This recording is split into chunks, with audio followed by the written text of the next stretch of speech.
On the afternoon of November 25, at around 1:30 p.m., a construction worker was performing routine tasks on the 7th floor of a high-rise building under construction. The worker was assigned to spray water onto concrete columns beneath the temporary framework built to support a substantial concrete pour on that floor. Tragically, the poured concrete weighed significantly more than the shoring system could handle. Without warning, the framework buckled under the weight, and the 7th floor collapsed, sending tons of wet concrete down onto the employee below, who was immediately and fatally crushed. Following the incident, OSHA conducted a thorough investigation and identified multiple safety violations. The findings underscored the critical importance of adhering to OSHA's standards for concrete and masonry work. OSHA cited the employer for a serious violation related to the inadequate review of the shoring plans provided by the engineering firms. The initial plans, as well as subsequent revisions, had failed to account for the additional load imposed by a thicker 24-inch concrete slab. OSHA regulations stipulate that all concrete formwork must be designed, erected, supported, and maintained to withstand any reasonably expected vertical or lateral loads.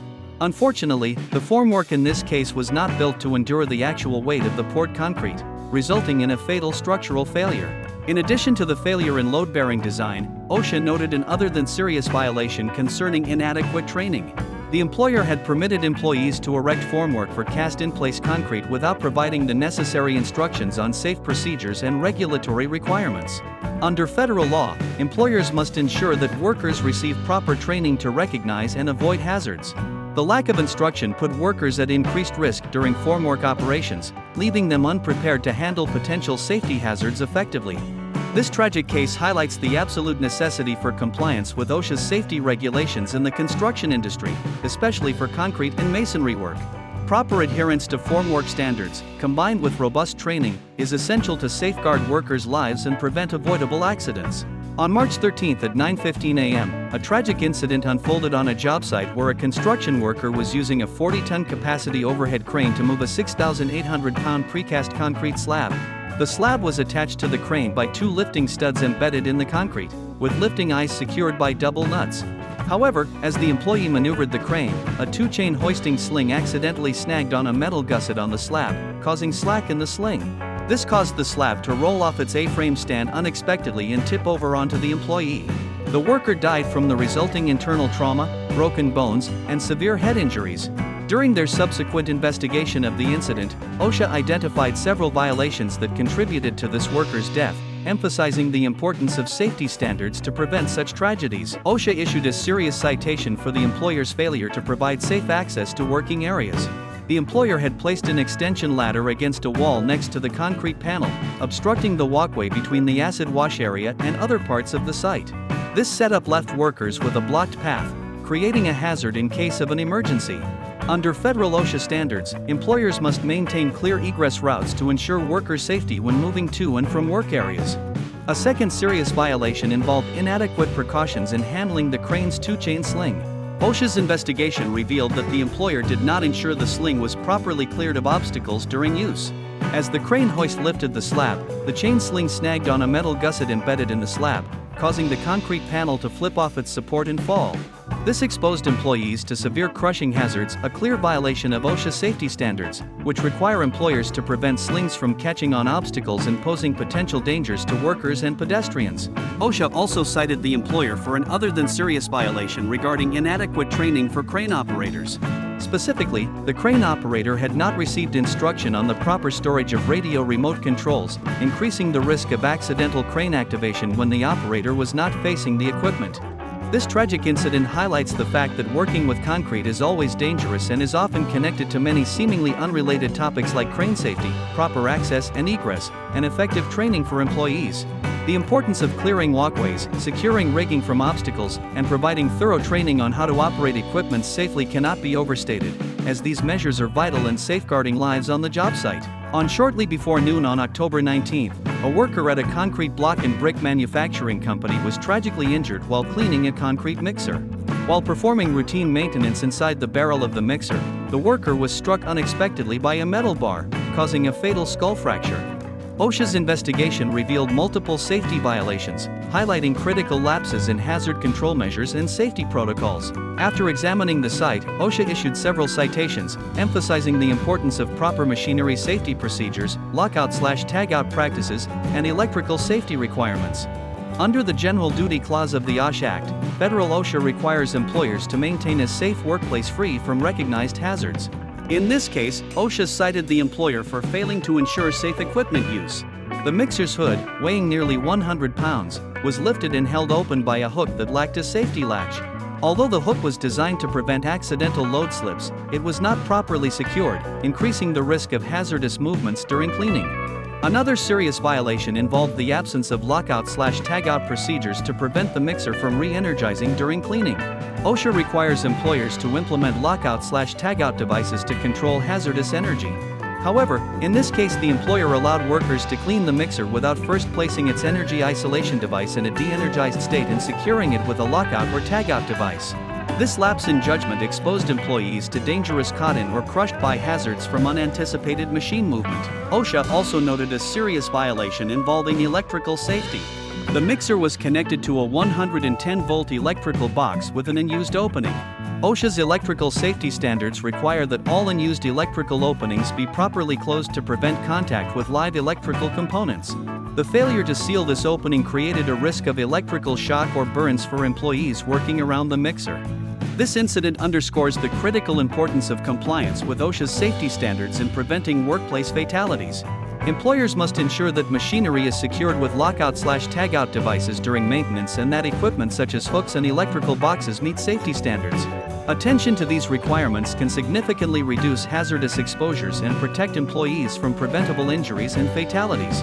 On the morning of July 7, a construction crew working for a water and sewer line company was involved in an incident that tragically highlighted the importance of OSHA's confined space safety protocols. At around 11 a.m., workers were attempting to remove a 24-inch rubber plug from a sewer pipe located within a 24-foot deep wet well. The crew first attempted to pull the plug using an attached nylon rope, but due to pressure caused by wastewater entering the well, the plug was wedged tightly into a T-shaped fitting. Without performing any atmospheric testing, one employee climbed down into the well with a crowbar to manually dislodge the plug, unaware of potentially hazardous gases that could be present.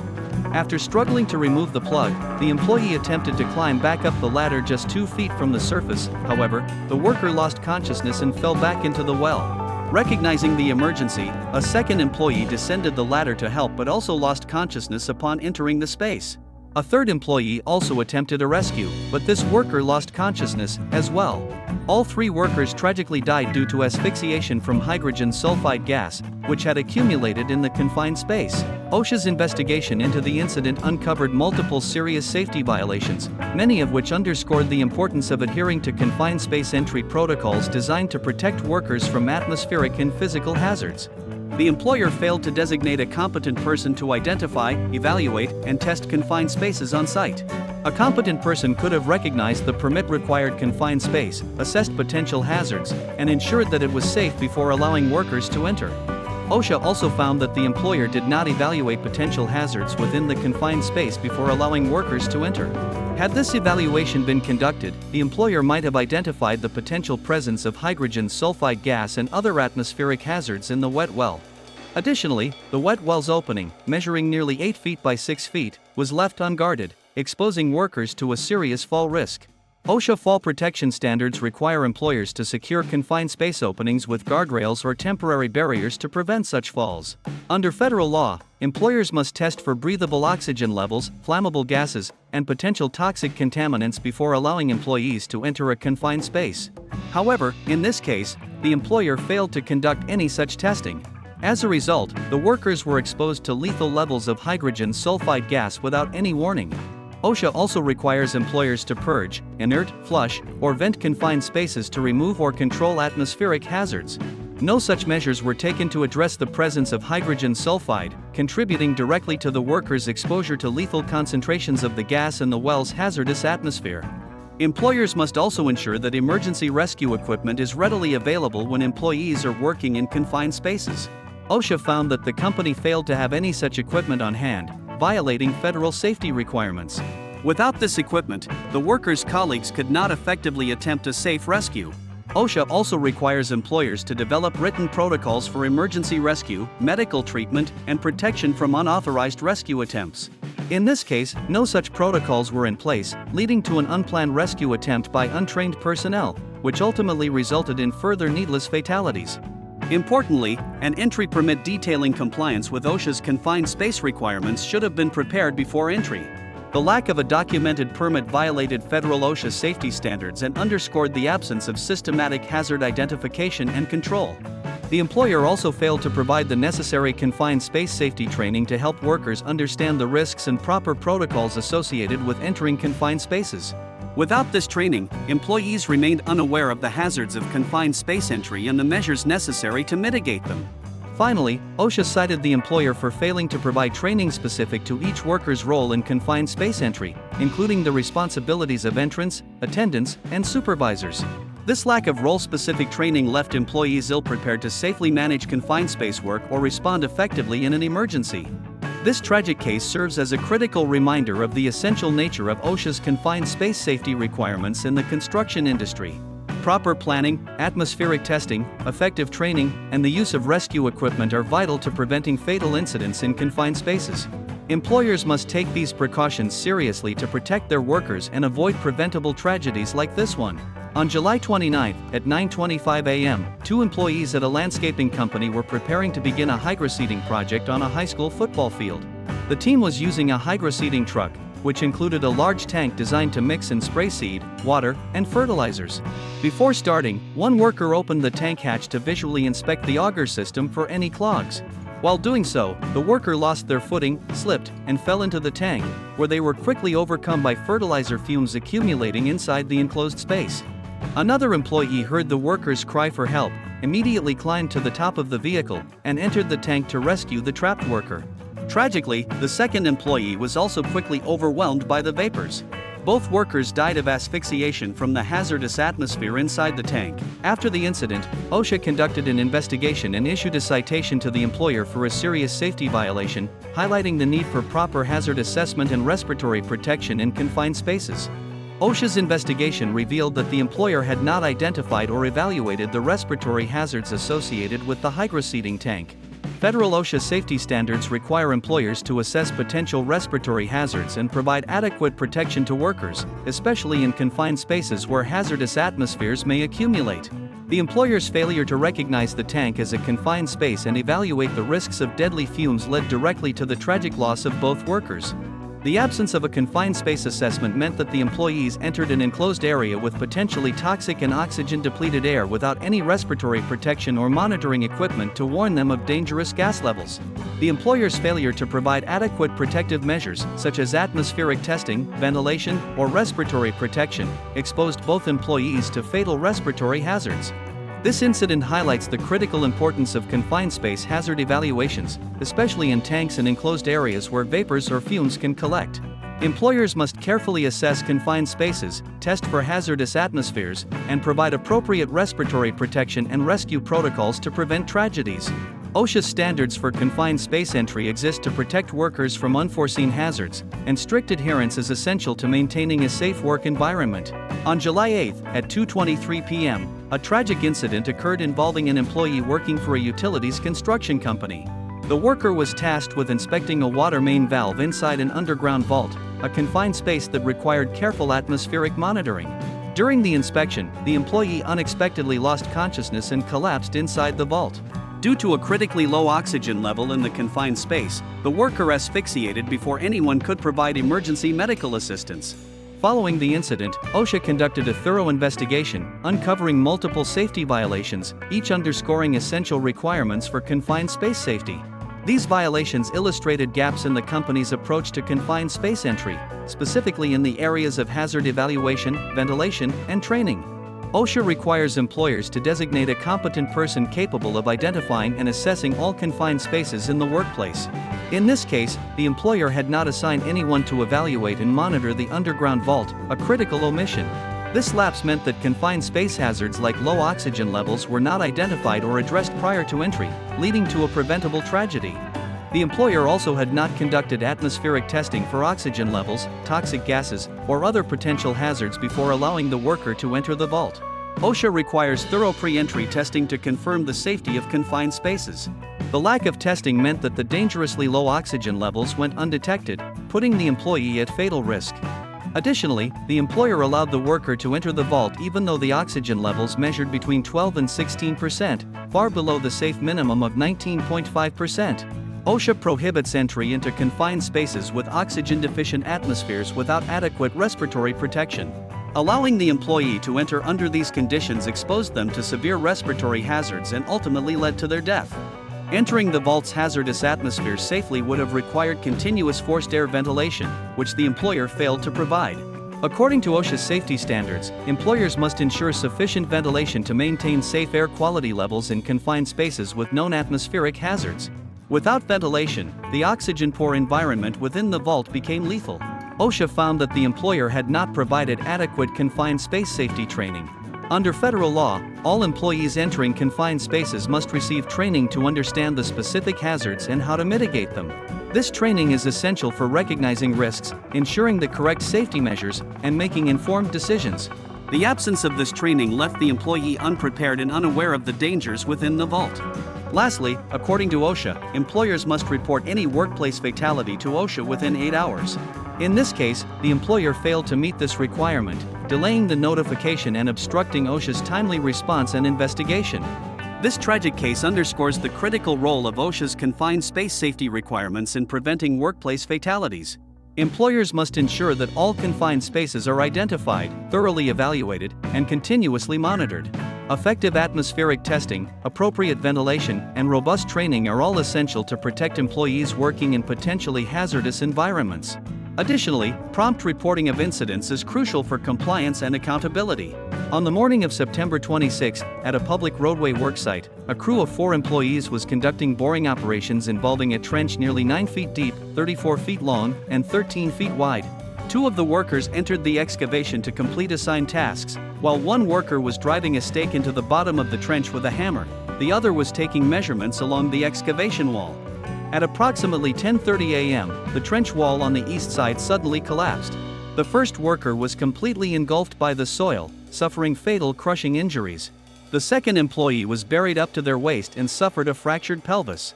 Emergency services responded in time to rescue the second worker, but the first employee was pronounced dead at the scene. This tragic incident highlights critical gaps in safety protocols related to trench and excavation work and serves as a stark reminder of the dangers of working in unprotected trenches. OSHA requires employers to establish and maintain an accident prevention program to address workplace hazards, including the risks associated with excavation and trenching operations. OSHA's investigation of this incident revealed that the employer had not implemented an adequate program to ensure workers were aware of and protected from cave-in hazards. A comprehensive accident prevention program would have included proper training, hazard assessments, and safety measures tailored to trenching risks. According to OSHA, employees working in trenches deeper than 5 feet must be protected by an appropriate cave-in protection system, such as sloping, benching, shoring, or shielding. In this case, the soil in the trench was classified as Type B, which requires protective measures to prevent collapse. However, no protective systems were in place at the time of the incident. The absence of safeguards left workers vulnerable to the soil's sudden and catastrophic failure, directly contributing to this fatality and injury. This incident underscores the importance of adhering to OSHA's trenching safety standards to prevent tragedies on excavation sites. Employers must implement robust accident prevention programs, assess soil conditions, and provide appropriate cave-in protection systems for trench workers. Additionally, they must designate a competent person to conduct worksite safety inspections daily, as well as after events like rain or vibration that could affect soil stability within the trench. Work must not proceed unless the excavation is deemed safe. Lastly, employees should receive proper training on recognizing unsafe conditions and understanding the importance of protective systems in preventing cave-ins. This fatal trench collapse could have been prevented had the employer properly implemented OSHA's trenching and excavation safety standards. Employers must recognize the inherent dangers of excavation work and take proactive steps to safeguard their workers, ensuring every trench is equipped with adequate protection before allowing employees to enter. A Mississippi construction company was contracted to replace a deteriorating water main beneath a busy downtown street. The project involved digging a trench approximately 15 feet deep, 8 feet wide, and 50 feet long, with shoring in place to protect the workers. During the third week of the project, the crew began encountering pockets of standing water in the trench as they dug deeper. This water was subsequently pumped out, and work proceeded as planned. However, the crew was unaware that the water accumulating in the trench had been leaking from a nearby underground storage tank containing diesel fuel, and the leak had allowed vapors to seep into the trench over time. One morning, 2 employees entered the trench and began working, but soon started to feel lightheaded and dizzy. They did not recognize these symptoms as a sign of a hazardous atmosphere, and the lack of monitoring equipment prevented them from detecting the presence of diesel vapors. As their symptoms worsened, one worker lost consciousness and collapsed. The other tried to call out for help but was also overcome by the fumes and lost consciousness. Emergency services arrived promptly and extracted both employees from the trench. They were taken to a local hospital for treatment, and both were later released. Fortunately, their injuries were not severe, and they eventually returned to work. OSHA's investigation of the incident identified the leaking storage tank as the primary cause of the hazardous atmosphere in the trench. The presence of diesel fuel created vapors that displaced oxygen within the confined space, causing the workers dizziness and loss of consciousness. The designated competent person's failure to monitor the atmosphere in the trench and ensure that workers were equipped with gas detectors and appropriate PPE contributed significantly to this accident. This incident highlights critical safety measures for protecting workers in excavations with potentially hazardous atmospheres. It also emphasizes the importance of understanding and complying with all federal and local OSHA requirements when working in trenches. Employers must take extra care to familiarize themselves and their workers with these safety standards, ensuring that they are followed consistently on every project. When hazardous materials may be present in an excavation, a designated competent person must continuously monitor the atmosphere using a gas detector to ensure safe oxygen levels in the work zone. In this case, the competent person's failure to monitor the atmosphere in the trench and provide workers with appropriate training and equipment led to a hazardous situation that could have resulted in severe injuries or even fatalities. A large construction contractor in Georgia had been working on an excavation project of significant scale for a commercial building. The project required digging a trench that was about 25 feet deep and 80 feet long. This undertaking required the participation of 8 skilled laborers and a designated competent person. On the morning of May 5th, the crew began their shift by climbing down into the trench. The site had only one access ladder available at the far end of the excavation. As workers continued to dig throughout the day, they moved farther and farther away from the ladder. By 2 o'clock that afternoon they were more than 30 feet away, making it extremely difficult for them to exit the trench quickly in the event of an emergency. Suddenly, an employee working near the middle of the excavation noticed a large crack forming in the wall of the trench, signaling an imminent collapse. The worker called out to the other crew members in the trench and attempted to escape, but because they were so far from their only exit, they were unable to reach the ladder before the entire wall of the excavation caved in. 2 employees were subsequently pronounced dead at the scene after being buried in the collapse. OSHA's investigation of the incident uncovered several critical safety failures that led to this tragic outcome. One of the most significant failures involved the lack of sufficient access and egress points throughout the trench. OSHA safety standards for excavation work require ready access to ladders or other means of egress when employees are working in trenches more than 4 feet deep. These access points must be within 25 feet of workers at all times. In this instance, the only ladder in the trench was more than 30 feet away from the workers when the collapse occurred, a clear violation of OSHA regulations. Additionally, the designated competent person failed to recognize the potential risk presented by the insufficient access and egress points and took no corrective measures to ensure the workers' safety. The investigation concluded that the competent person lacked the appropriate training and experience needed to perform their role effectively. Lastly, the investigation found that the construction company failed to provide its employees with adequate training on the significance of safe access and egress and basic hazard recognition for excavation projects. Because they did not receive this important training, the employees did not understand the safety risk of working too far away from a ladder. This terrible accident highlights a few of the serious problems that can arise when excavation projects are not carried out in strict accordance with OSHA regulations. By ensuring adequate access and exit points, designating an experienced competent person who can identify hazards, and providing workers with critical safety training, employers can help reduce the number of injuries and fatalities on excavation sites.